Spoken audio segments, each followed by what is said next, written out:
And now I'm very pleased to welcome Adele Cehrs, CEO of When and How Agency, crisis communications expert and author, as well as her partner, Chip Massey, former FBI hostage negotiator and special agent. They're going to share pathways to keep your board and members calm regarding COVID-19. Welcome, Adele and Chip. Thank you for having us. I'm sure all of you are painfully aware of what's going on related to COVID-19 and all of the effects it has had on the association and meetings business. It has certainly been the biggest disruptor of the year, and I don't think I'm light in saying that. I just saw a survey that said 75% of CEOs said they are either planning to cancel or have canceled and rescheduled their meetings. And I'm sure this is causing a lot of strife and stress and panic within your organization. And we want to give you guys the tools to calm some of those fears, to really to get back to business as usual as much as you can, figure out what the first steps are in responding to a crisis, what the short-term planning should look like, and then also what the long-term planning should look like. And we're going to give you some calming techniques. Chip is going to jump in with his hostage negotiation background. Obviously, calming people down is a skill set that Chip knows well. So we're going to talk about how to do that effectively. You know, and we have, I think, 30 minutes with each other and then some time for some Q&A. So I really encourage you guys to save your questions and we will get to them, and we will follow up with anyone who we cannot get to on this webinar. So as Kevin was saying, crisis communications is my expertise. There's a lot of people who are coming out who are talking about crisis communications, but I want to say that this really is a specialized skill set. It's not something that regular communicators typically know a lot about or have a lot of experience with. And it's important to realize that when you're in a crisis, one of the best things you can do is have someone there who's made these types of decisions hundreds of times before, so that it becomes really us helicoptering in, helping you address the issues and understand what those questions might be, understand how to assuage the fears right up front. And if you haven't done that before, it really is like you were trying to get on a bike for the first time and ride it on your own without absolutely any training or training wheels. So I wanted to just say to all the association executives who have canceled meetings, who have sent out messages, who have been communicating about this, this is not easy. By any stretch of the imagination, we know this is such a stressful time, and we want to give you the tools. We want to help. We want you to really turn panic into purpose and make this maybe even an opportunity for your organization. I know it seems like it's not, but we really want to encourage that. So, you know, just to go on to the next slide, you know, first things first. So I want to talk about some of the first really basic things many of you probably are already doing. So, you know, bear with me while I say this, but some of it is obvious, but it bears repeating. So form a crisis response team within your organization. And what I mean by a crisis response team is this should be no more than 5 people. And I'm sure that is really difficult for a lot of associations because you probably want to bring everybody into this. But this is really probably your meeting planner. It's probably some essential team members. It's probably, you know, some leadership, but not much. Your attorney and maybe your crisis communications team. But this should not be a lot of people. If it's more than 5 people, it is so much harder to make decisions, to move people to where you need to go. And so really you need to keep this to a minimum amount of people. Now, you know, you want to pick the calmest people possible. And that is not necessarily members of your board or the president of your board, even if they want to be involved. You should be thinking about when you want to give people information. It should be totally gamed out in a way where you're like, okay, this person won't react to stress well, so we'll give them information once we figured everything out. Or this person likes the details, and hey, maybe they're not the best person for a crisis team because we need to respond quickly. You think about what you need these people on your crisis response team to represent for your organization, and pick the right people, not necessarily the people who are who you think need to be on there. Get advocates within your organization before you need them. And here's what I mean. As you are in this crisis situation, you're looking at the things that are right in front of your face, right? So it's go or no go for the conference. It's what do we communicate right now? But you really need advocates who are within your association. Maybe this is like 8 to 10 people who can step up when you make a decision and be like, great leadership. Thanks so much for making this decision. This really means a lot to our organization. Have people who are going to be champions for you ready to go and say, hey, when I post this, do you think, to social media or to our community boards or to, a virtual meeting, hey, can you jump on and really support my decision-making? And having those people decided in advance is really huge, because they won't necessarily step up when you're in the middle of maybe somebody criticizing you, because people don't want to get involved in fights. But if you have them already picked out and you say, hey, I need your help, people are more likely to come to your aid if you set that up ahead of time, okay? Create holding message for what you can control. What I mean by a holding message is, in a crisis situation or in situations like this, a lot of times people tend to not communicate at all. And they think by not communicating at all that, they are somehow, not causing more panic. And what I would like to say is, in these kinds of situations, you really want to over communicate. Even if that over communication is, hey, we're working on it, we're going to get back to you in 24 hours, or hey, our board is making a decision on this, this is what our time frame looks like. So have those holding messages, and make sure whatever time frame you promise to get back in touch with people, you actually do follow through on that time frame, because that in itself is a brand promise, and people are going to pay attention to that. Okay. Form an association valve, as I like to call it, to get important information and respond quickly. This could be like COVID-19 at, American Association of whatever, right? .com, and ask people to direct all of their questions, their concerns to one email or one central form of communication, so that you can answer those questions really quickly. And I would like to say, I want you guys to be able to respond to those questions within an hour. So what you and your team should be doing is really gaming out what are likely those, anticipated questions that we're going to get. What are our answers to them? And how is everybody on message across the board with the association? I would also create a COVID-19 dark page for your website, and you update it either hourly or weekly on what's going on related to COVID-19 and your association.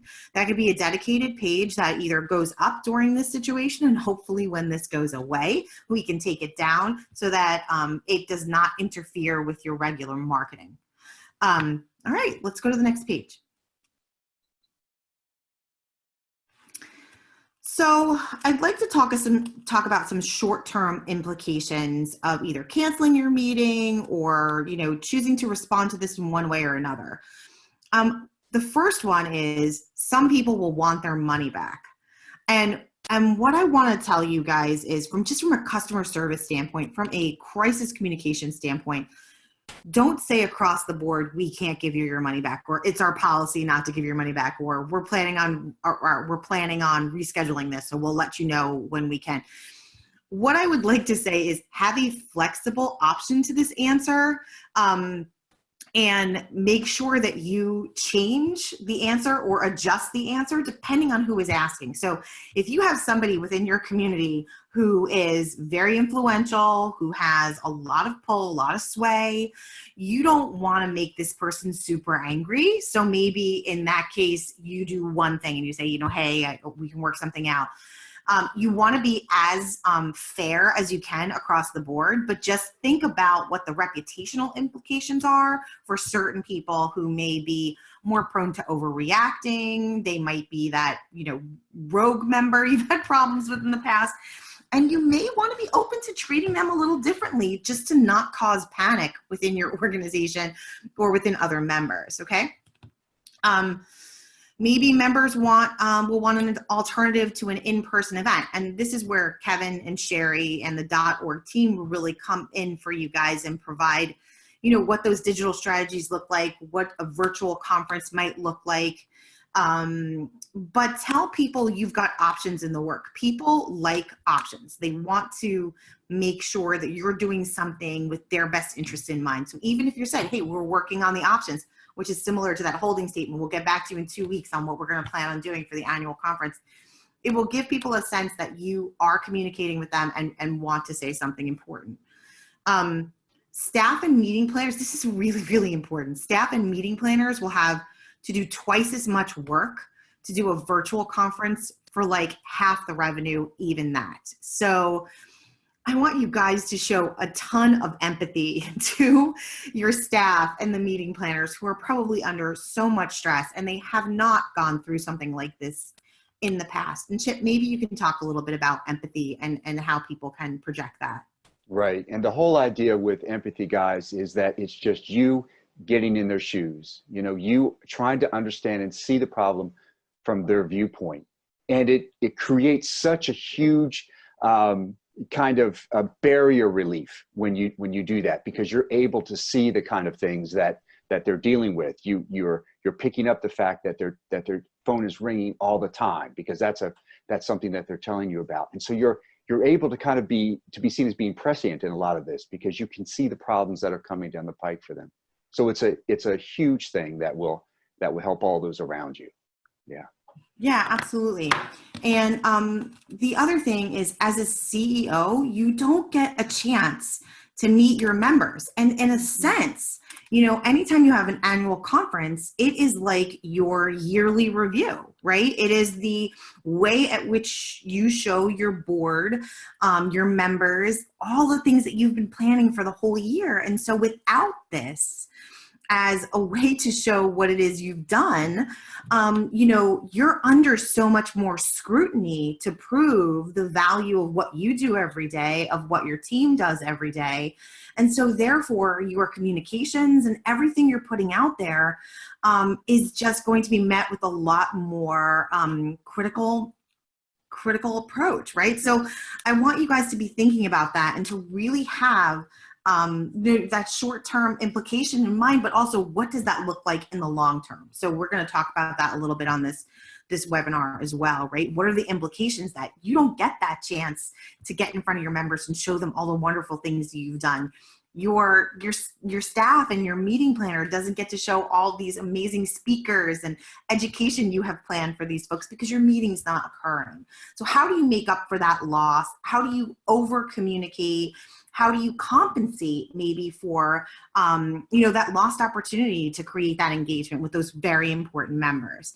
So, you know, what are some other things? I'd love for you guys to just, you know, in the chat box or, you know, provide what are some other short-term implications you guys are dealing with? Just type those away and we'll go from there.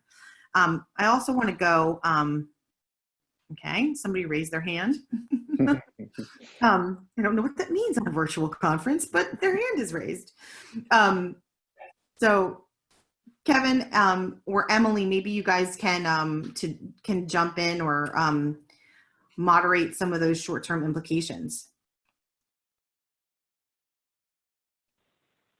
Yeah, absolutely. I know a couple of people have raised their hand, but if you can use the Q&A or chat, that would be wonderful. Certainly, some of the short-term implications are a lot of staff are working from home. There's a lot of virtual work happening. And so adjusting your culture to some of that virtual work that's going to occur more often. What are the emotional impacts of your team? Chip, maybe you can talk to that a little bit. Right. It's so important to keep your team apprised, and also to be in touch with what they're dealing with. And that has to be done if it's the kind of crisis event which you guys are no doubt experiencing. It should be done on the regular. That is, they should know that there are certain points of check-in that's going to happen. And these should be times that you hear them. That can be a quick vent of what they're going through. And it can also be, okay, what are the core problems? What are the core patterns that we're seeing here that I can address as the leader, as I can help out this and assign different people to. So it will be a welcome thing when they know, okay, this is where I can come, give them my stress points, my pain points, and I'll get help, that kind of thing.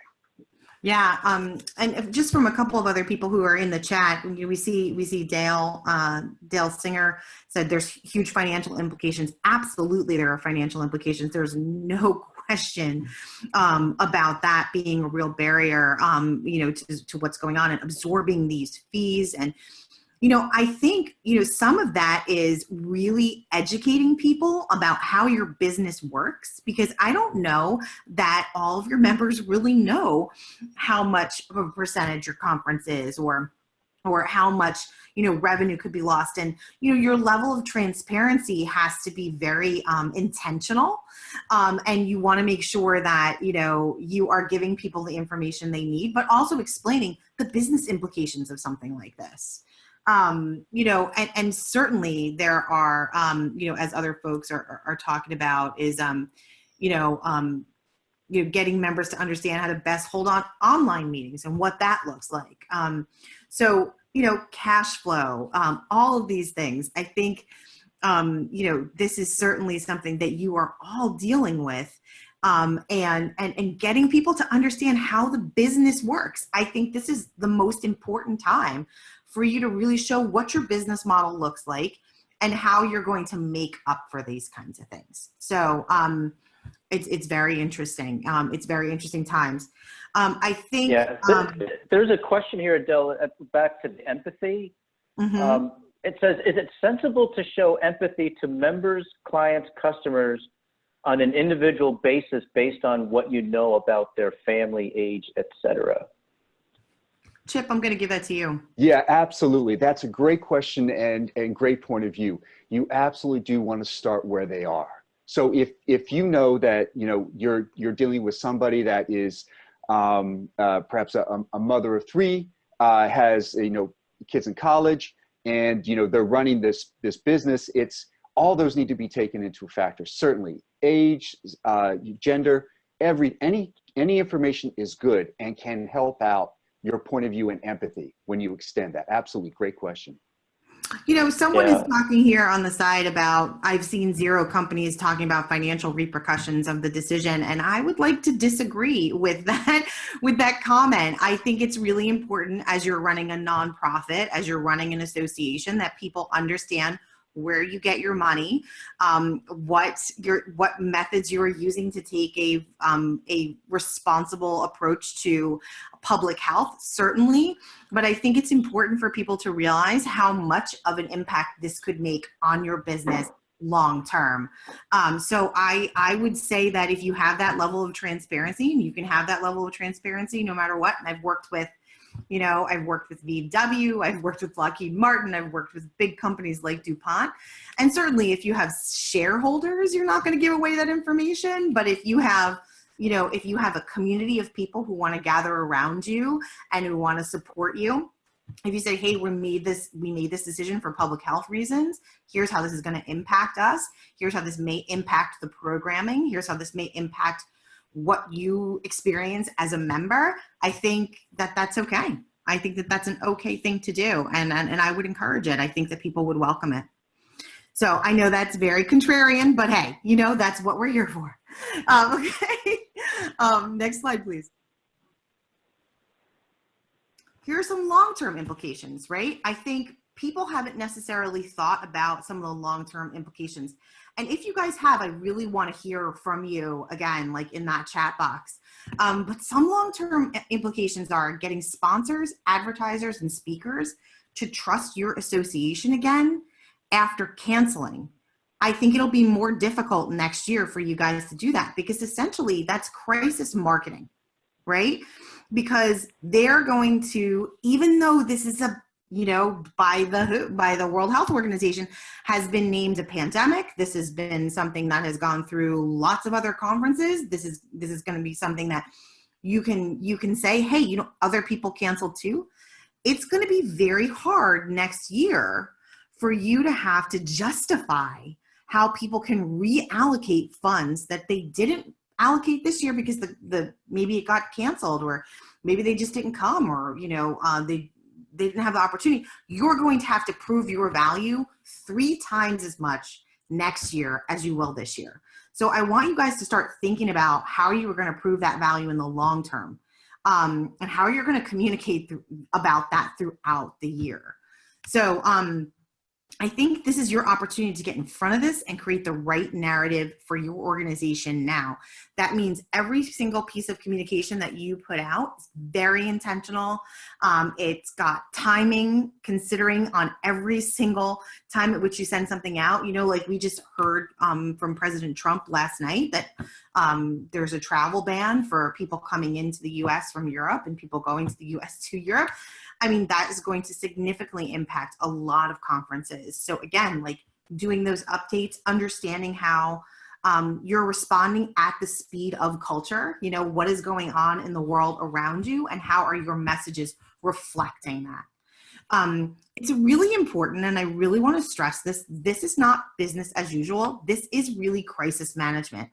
And for all of you guys who are communicators on this call, for all you guys who are marketers, for CEOs, this is not something you deal with every day. This is really something where you've got to pull in the experts. You've got to pull in people who can have that, you know, third-party perspective, who can give you, you know, a sense of what are those first 100 decisions you need to make. And it is 100 decisions that you need to make in order to address this issue. And most association folks don't have this background or training. And we have to be careful to not make it worse. You know, like we don't want to send out surveys where we get everybody's opinion on what we should do next. You know, this is not a situation where we want to get a group decision on what we should do moving forward, which is so what most associations want to be. They want to be super collaborative, and it's what makes you guys very successful. But in a crisis, it can also be incredibly paralyzing. So, you know, it's a matter of kind of like backing up your instincts on wanting to get every single person involved and just making the right decisions, making them quickly, you know, but no group decisions when it comes to crisis management. It's really, really smart. So stay away from that if you can. And I just know that is the place where people want to go. And Jennifer Pitts just wrote in and said, no group decisions. I heard one group sent a note asking members what they should do to cancel or not. No, don't do that. You know, that's going to be one of those things where people are like, oh my goodness, you know, we have an opinion on this. Like we're going to make a business decision. No, I don't think that, you know, that's what you should do. So what are some other long-term implications, guys? I know there's a ton. We can't cover them all today, but there certainly are a lot of long-term implications for this. Revenue, again, would probably be another long-term implication that's not currently on the screen. Of course, the financial implications of this are huge. All right. Yeah, there's a question about, there are local chapter with local members with 30 to 200 people, a 2-hour event, and our board wants to start canceling everything we have 10 events before the end of April. How do we stop the conversation around this? They are panicking. We need to nip this in the bud, but it is a daily fluid situation, so it's constantly changing. Yeah. Chip, do you want to talk about some of the maybe the listening techniques as we move on? We're going to answer this question indirectly and go back to it, but maybe we can go on to some of the next slides so we get to some of this de-escalation and how to turn panic into purpose, as a matter of fact. So let's go on to the next slide, please. So Chip, maybe you can talk about the golden rule. Sure. And we've all heard this growing up. The idea is that, treat the other person as you would want to be treated. And, we learned it. It was certainly ingrained in me. However, it's 100% wrong. And here's what we mean by that. The idea is that every person likes to be treated the way they want to be treated, not like the way I want to treat them or the way I would want to be treated. So when you're considering the person in front of you, keep that in mind. It has to be individually tailored. It has to be seen as their perspective. What is it how do they like to get information? How do they like to interact with you? Are they facts and figures? Are they more relationship driven, or are they transactional? This goes into how you're responding to them in a crisis situation too, right? Like the way you want somebody to treat you in a crisis or the way you want to treat your anxiety is not necessarily the way they need it. Right. Some people want to know, okay, give me the facts right now so I can feel better about what's happening.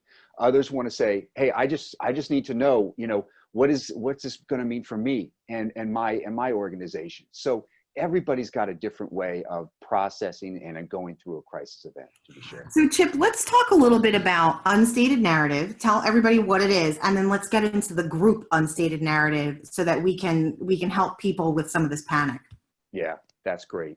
So the unstated narrative for each individual is that everybody has hundreds and thousands of recording going on in their head about how they perceive their world and how they feel the world is perceived by them. So the idea here is that they have ideas and thoughts about you, about what you represent and whatever role that is. So whoever it is you are interacting with in this crisis, they all have those recordings going on. And the idea is you want to get to that recording. You want to understand what it is that's playing in their head about you, about how you're interacting with them, about how your organization is interacting. So whether that's a board, whether it's your crisis team, whether it's your customer base, clients, whoever it is, you want to understand their own particular narrative. And you do that by asking good questions. And Chip, this was something that you did a lot of as an FBI hostage negotiator, right? So people are under like super levels of duress and you're getting into their head. What's the benefit of that? Like, how do you then use that to calm them down? Right. So you're getting to their real concerns. That's the idea. They might say something different to you, like, no, I'm not nervous about losing money here. What I'm really nervous about is how my organization is going to be viewed during it. You don't know.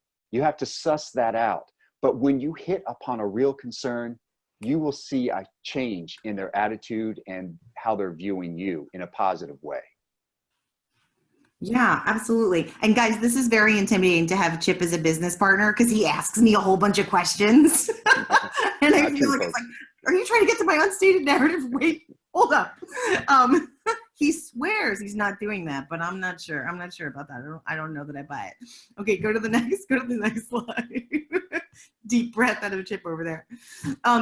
Chip, talk about how not to get emotionally hijacked, right? Right. Like, this is what you guys, I think, is happening to so many people who are at associations who have all these members who are panicking, who want to talk about this constantly.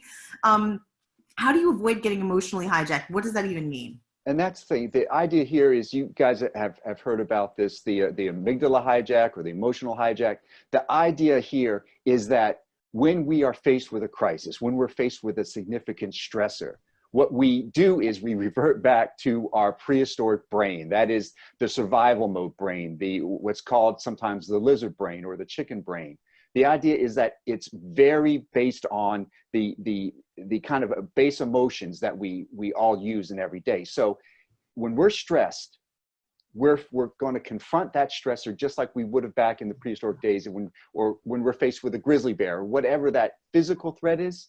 That's how the body and the brain are going to interpret the emotional stress, or the stress in the office, or the stress in the crisis event. And the idea here is that when that happens, it deteriorates and takes away from the analytical brain, which is precisely what you need to engage and to help and get creativity and to bring all people on board. So when your brain is hijacked in that sense, you're operating from a very base sense of understanding. It does so many horrible things to us. It limits our vision, our hearing, our heart rate goes up. And as I said, our brain activity goes to the very base things. The release of adrenaline, cortisol, all those things are just the kind of stuff that gets in our way and doesn't help us. Right. So the idea is to try to prevent yourself from getting pulled into that. Yeah, absolutely. And so, one of the things we talked about in the webinar and describing the webinar is, how are people going to react when they're scared, Chip? And how are they going to react in a way? And so how can you be prepared for those reactions, right? One is, don't be afraid to talk to them about their biggest fear, right? So Chip, talk about this a little bit. Right. So for example, I know the conversation is about canceling events. The conversation is about what are we going to do about refund or not refunding money. When you get these questions, confront them head on. Now you need to have, of course, a consensus beforehand with your leadership team on how you're going to deal with these things. But make sure that when you're talking to people that you don't push it to the side, because what that does is it will stir anger up in them because they feel they're not being heard. Right. And people in a crisis, in whatever that crisis event is, need to be heard. They need to have an opportunity to know that you're going to address and hear them. Just the act of listening is a powerful potent to decreasing someone's anger. And this sounds so crazy, but actually keep a list of their fears so that you can address the fears. Because if there's some people who are coming to you and saying, hey, I'm really scared about my business. I'm scared about my job. I'm scared about what my legacy is going to look like as a board member. You should keep a running list of these fears and address them in a group manner so that other people who have those similar fears feel justified in them. How does that help, Chip? Right. So what you're doing is you're validating what they're experiencing. You're saying it's okay for you to feel this way. You say, I understand your position and what you're telling me. It's not that you understand what they're going through. Never tell another person that you understand 100% what they're going through, right? Big mistake. I've made that all the time. What you want to do is just say, I'm trying my best to understand your concern. I think I have it right. And then say it back to them. And this is one of those, and so that's two, right? So one, don't be afraid to talk about their biggest fear. Two, keep a running list of their fears so that you can address other people's fears that are similar. And three, this is kind of interesting, I think. Don't be afraid to say, I'm sorry. Chip, talk about this, because this is something you use a lot. It has such a huge effect on people. I've run into individuals, leaders that have said, oh, I'm never going to put myself in a position where I ever have to say I'm sorry to anybody. Well, you're blowing it, because what you're doing is you're saying I don't make mistakes. Well, everybody makes mistakes. But here's the thing that saying sorry does. It's not that you're saying sorry or apologizing for something that you've done in this case, right? Nobody is going to apologize for COVID-19 that you are, patient zero and I brought it to everybody. That's not it. What you're saying is that I'm sorry for what you're going through. You're identifying with their pain. When you do that, it has a powerful effect on people, and it brings them to a point of, they're going to think about you, that this person really wants to understand what I'm dealing with. And even if you can't bring them to a 100% what they want, in life, everybody has a perfect scenario in their head, but just by sharing that pain with them, that you do hear what they have to say, it has a huge impact on them. So Chip, there are two questions I think are relevant to what you asked. Is one, do you literally come out and say, what is your biggest fear? Mm-hmm. No, in a sense you can, but it's more like getting them to Yeah, it's getting them to unpack that, but that's not a bad thing to say either. Yeah. You know, if you've said that in the past, that's fine. Mm-hmm. You know, but generally it's going to come out. You know, when you're asking the opening questions, when you see patterns emerging, and you know people are chiming in with where that person is there's a recurring theme with them. You know, it's great if you guys are on phone calls with people, have another person with you that's dedicated to listening to what that person is saying and writing down themes and words that seem to be coming again and again. So you can build up the patterns, right? Right, Exactly. right. And another real question is, can you give people individuals techniques for not getting emotionally hijacked? And one of them is to wait 40 minutes before you respond, because that is the precise amount of time your body needs in order to not get emotionally hijacked, right, Chip? Is 40 minutes the time, I think? Yeah, that is for the body. If you're there, if you're at like a 10 with them, then what you want to do is, right, you want to take a break. But I understand that the question for people is like, yeah, but I'm dealing with this person right now. I can't get off the phone with them. And that's fine. Here's what you do. Don't say anything out of anger. Don't say anything that is a zinger or is like, it will sound clipped or very business and in a negative way. What you want to do is keep in mind, what is it that I want to accomplish with this person? And that gets kind of to the next slide that's up about self-regulation and stress. Keep in mind the goal. Because people will say things in anger. They're going to say some crazy things to you, right? As when I was a hostage negotiator, I heard all kinds of venom and vitriol that was just thrown my way. Now, I had a training that told me any talk is good talk, right? Any information I'm getting from that other person is good. If they're venting, that's great, because they're going to calm down eventually. And when they do, I'm going to be able to reason with them more. So just remember, what's your goal with that person, that organization? You want to stay calm and you want to focus on building that relationship, improving it. And Chip, I just want to say the fourth thing, which is, don't let your vocal minority become the way you respond to your majority of members. This is so important, right? Because when people are scared, they are sometimes some of the, they're some of the most forthcoming people, right? And so it is so easy for you to then respond to your whole entire membership with this fear-based mentality, right? So I think it's really, really important that you understand how everybody is thinking and get that sense, but don't make a group-based decision. So, have a sense of what people are really concerned about, and come to some kind of conclusion that you think is going to be best for everyone. All right.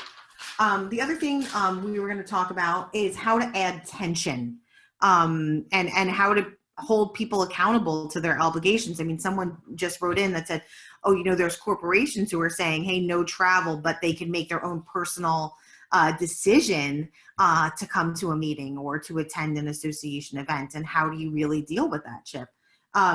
So one of the ways is you put it back on them. So Chip, maybe you can talk a little bit about how you do that. Right.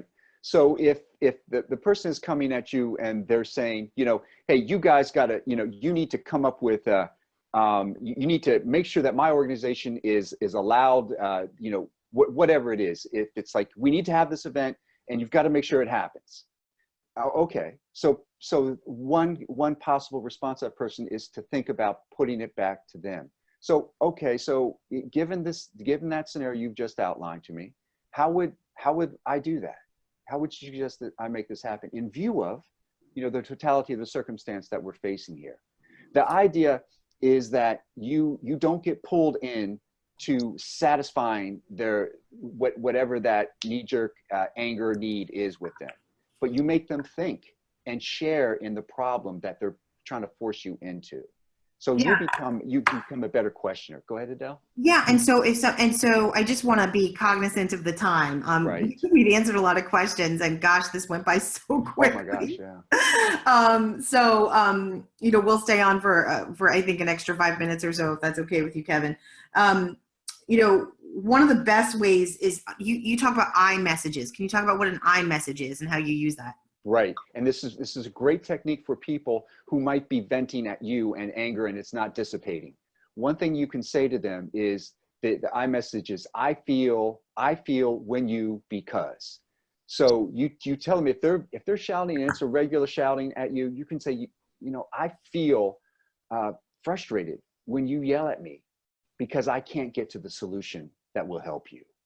And you do it with as much empathy and sincerity in your voice as you can muster. You may not feel that way at the time, but if you show that to the other person, it will make them two things. One, it will teach better behavior. And two, it will make them cognizant. They may not realize that they're yelling at you or shouting or using, you know, bad language. But if you bring it to their attention in a calm, non-judgmental way, that it can change a behavior pattern. Yeah. And then there's things like mirroring back, you know, what is their language, speech pattern, body positioning, and emotional labeling. It's like, I sense that you're stressed, or I sense this, that you have a lot of anxiety around this. And even if you're wrong, people feel like you're dialed into them and that you really understand what they're feeling and what they're going through. Let's get to the next slide. I want to talk a little bit about, this idea of the fact that, you know, when you're not having your annual conference, what's scary for a lot of association executives is that is their one moment to really show their members exactly what they've accomplished the whole year. And I want to just tell you guys that what you're facing here is uncharted territory. And, you know, this isn't easy for any association executive or any member of staff or meeting planners who are on this call. And we want to say, we are behind you 100% of the way. We are here for you as a resource. We want to be somebody that you call, and help you really get through this. This is not business as usual. And I think, if you've ever been in a situation where you think, you know, up is down or left is right, and everything just feels really cloudy, we want to be able to come in and help you see this from a third party perspective. And that means giving you the tools and the path forward to see not just what the decision is you're making right now, because those are difficult and a lot of association executives are making them, but what are the long-term implications? How does your communications come into that? How does your leadership come into that? And, you know, what are the decisions you're going to have to make the rest of the year that are going to maybe compensate for some of the revenue you lost, are going to help people get behind you in this crisis situation, and maybe, you know, get them to pay their association dues because they want to show a united front. I know on the PR side, you know, one of the things they're talking about, PRSA, is they're pushing this idea of public relations professionals only talking about the truth and only addressing this from a very truthful standpoint to help the whole of the PR community. So, if you guys think this would be valuable, if you think this would be something that, we can help you with, we have strategies to calm people down. We have, an approach that I think is different than what other people are doing from a crisis management standpoint, especially with Chip's FBI hostage negotiation background. I want to spend, if we can, just the last 3 minutes, Chip. Maybe you can talk a little bit about listening techniques and the importance of the 3 magic words, and maybe explain that technique. And then we'll open it up for Q&A. And Sure. Maybe possibly, Kevin, have a second one of these, because it's just getting through all these questions might be tough. Yeah. So guys, 3 magic words, and that is the idea here, is that you're going to parrot back the last 3 words that somebody says to you. That is, if they're in crisis mode, if they are coming out, hard and fast with things, saying the last 3 words, repeating them back to somebody, again, with meaning, content, sincerity. That is, it can produce a great effect on the other side of feeling that they are being heard. Absolutely. And Chip, can you tell the funny story of the guy who did this the wrong way? Yeah. So we were teaching at a tech startup company for some entrepreneurs, and there was a guy in the back. He said, "Chip, I know all about those last 3 words. I'm telling you, it doesn't work." I said, "No, technique works. Why don't you give me your scenario that it doesn't?" He said, "Well, you know, I was at my girlfriend's and I, you know, sitting on the bed and I was on my phone and she came busting in the room and said, I had the worst day at work ever. He goes, this is a perfect time for me to try this. So he says, you had the worst day at work ever? She says, yeah. You know, my boss came out and started yelling at me in front of everybody and I felt humiliated. You felt humiliated? She says, yes, I felt humiliated in front of everybody and I just didn't know what to do. And then he says to her, you didn't know what to do. And as he's saying that, she turns and sees that he's sitting on the bed and he's on his phone and he's texting somebody else. And she says to him, wait a minute, you're not listening to me. You're just saying the last 3 words that I said. He said, so Chip, it didn't work. It doesn't work. I said, no, it works. You're just an idiot. So the idea that you have to be sincere and you have to be focused on the other person's pain. You know, it's really interesting. One of the people had put a question here about, you know, hey, if this is a health issue, why is there a lack of trust? You know, why might people not trust you next year? And what I have to say is you have to remember that the relationships you have with members are all about them, right? And even if this is a worldwide pandemic, they're concerned about how your cancellation impacted them. The company that's coming is worried about their bottom line. The speaker is worried about the fact that they had to pay the travel fee or they lost the opportunity to network.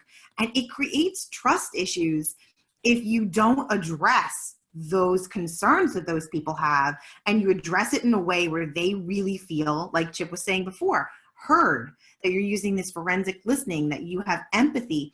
And if you don't show this, it can create trust issues over time. And it's that like 800-pound gorilla in the room that people won't tell you, like, hey, I'm not coming back to your association next year because last year I was just about to, you know, to come to your trade show. I packed all my things, but you guys canceled and I lost $10,000. Or, you know, I lost my sales for the year because this was the only way at which I was looking at it. So there are long-term trust issues and you have to game those out. And sometimes if you're in the association, it is very hard because you're so close to it to see how other people will perceive your organization. So this is where you need that third party to come in and be like, here's all the ways at which I would be frustrated about that. Okay. So that's really those trust issues. And it seems counterintuitive that they would blame you for this. And maybe it's unfair, right? And I think a lot of you are probably like, damn, this is unfair. Like, why are they doing this? What I would like to say is this is something I talk about in my book and something I always talk to people about when I'm handling a crisis is there is this thing that comes over people in a crisis and it's called the fairness fallacy. And they are so focused on the fact this is a pandemic. How can I stop this meeting from being canceled? I'm sorry you lost money in your hotel. I'm sorry, all these things, right? And it doesn't really matter because at the end of the day, it's about them and it's about how it's impacting them. And so, yeah, it's unfair and we can spend a lot of time on the fact that it's unfair and the fact that these people are going to have trust issues with you and your brand promise is going to be, you know, at stake.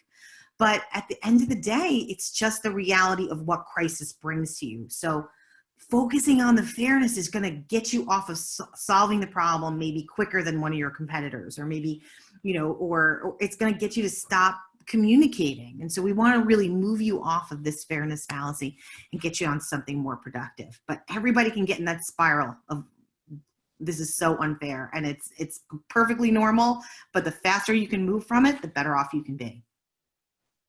All right. Well, thank you everyone for all of your questions and for your time. Yeah. I know we went over quite a bit, but you know, I know this is really something you guys are all worried about. Please go to our website, whenandhowagency.com. Sign up for our newsletters. We're going to have tons and tons of information about crisis management. We're going to have webinars. We're going to have all kinds of stuff. We really want you guys to get out there and to get those resources and give us a call. If this is something you feel is out of your league and is something that we can really help with plan for short-term and long-term impacts of this. Yeah.